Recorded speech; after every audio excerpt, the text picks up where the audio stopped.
Meskipun kita sudah login dengan akun YouTube kita di HP, maka kita tetap bisa login ke akun YouTube kita yang lain tanpa harus keluar atau logout dulu dari akun yang sedang terbuka tersebut.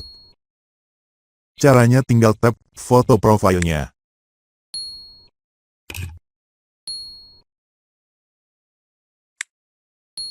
Kemudian tap ikon plus ini.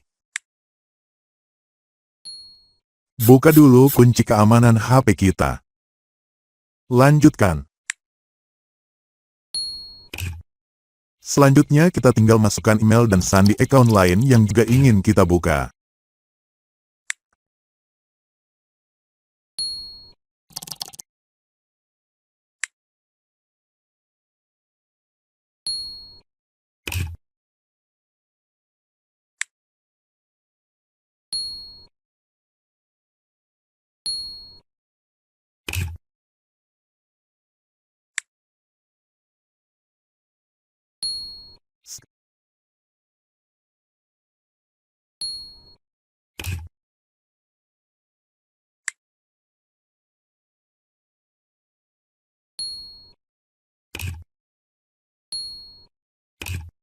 Nah, berhasil.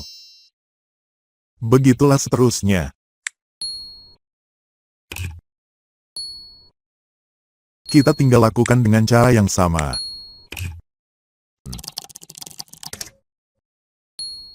Selanjutnya, akun mana yang ingin kita buka kemudian, bisa kita gonta-ganti dengan mudah tanpa satupun harus dikeluarkan.